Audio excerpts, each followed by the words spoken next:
बसपा प्रमुख अपने तेवरों से जानी जाती हैं और यही तेवर उनके इन दिनों फिर से यूपी की राजनीतिक सियासत में नजर आ रहे हैं। भले ही यूपी में 2027 का विधानसभा चुनाव अभी दूर है, लेकिन सियासी बिसात अभी से बिछनी शुरू हो गई है।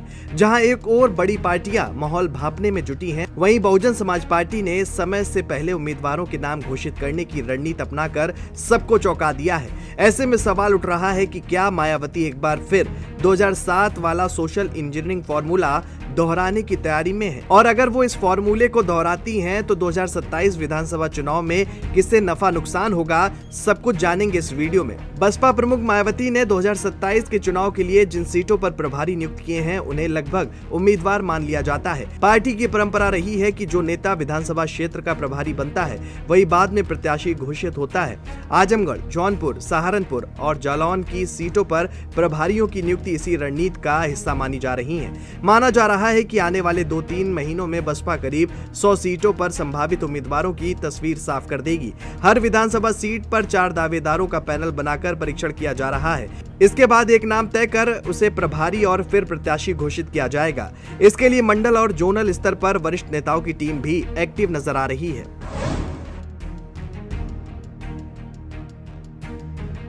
बसपा की मौजूदा रणनीति 2007 की याद दिलाती है, जब मायावती ने दलित ब्राह्मण मुस्लिम समीकरण के सहारे पूर्ण बहुमत की सरकार बनाई थी। उस समय सोशल इंजीनियरिंग का ये मॉडल बेहद सफल माना गया। अब 2027 में उसी फॉर्मूले को दोहराने की कोशिश दिख रही है।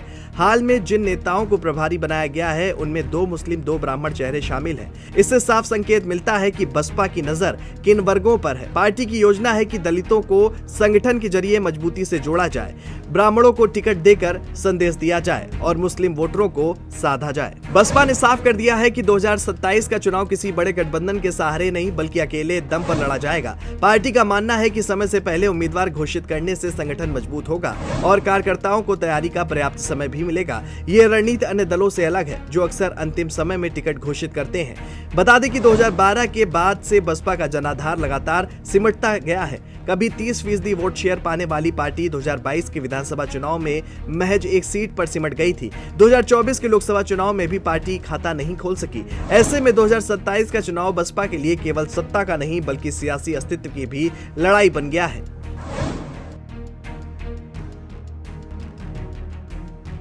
मायावती पिछले कुछ महीनों से लगातार बैठकों के जरिए संगठन को सक्रिय करने में लगी हैं। लखनऊ में डेरा डालकर वो जिलों की समीक्षा कर रही हैं और उम्मीदवार चयन की प्रक्रिया पर खुद नजर रखे हैं। बसपा की रणनीति के मुताबिक ब्राह्मण और मुस्लिम उम्मीदवारों को अहमियत दी जाएगी, साथ ही ओबीसी वर्ग को भी प्राथमिकता मिलेगी। हर जिले में 1 से 2 ओबीसी उम्मीदवार उतारने की योजना भी बन रही है। पश्चिमी यूपी में 2 से 3 मुस्लिम उम्मीदवारों को मैदान में उतारा जा सकता है। ब्राह्मणों को ज्यादा टिकट देने की चर्चा इसलिए भी है क्योंकि माना जा रहा है कि इस वर्ग में कुछ असंतोष है। बसपा इस मौके को भुनाने की कोशिश में है। वहीं मुस्लिम उम्मीदवार उतारकर वो विपक्षी दलों के पारंपरिक वोट बैंक में सेंध लगाना चाहती है। यूपी की राजनीति में जातीय समीकरण हमेशा निर्णायक रहे हैं। 2027 का चुनाव त्रिकोणीय या बहुकोणीय मुकाबला बन सकता है। ऐसे में बसपा की समय से पहले उम्मीदवार घोषित करने की रणनीति उसे बढ़त दिला पाएगी या नहीं, ये आने वाला समय बताएगा। ये स्टोरी आपको कैसी लगी हमें कमेंट करके जरूर बताएं और देखते रहें जेएमडी न्यूज़।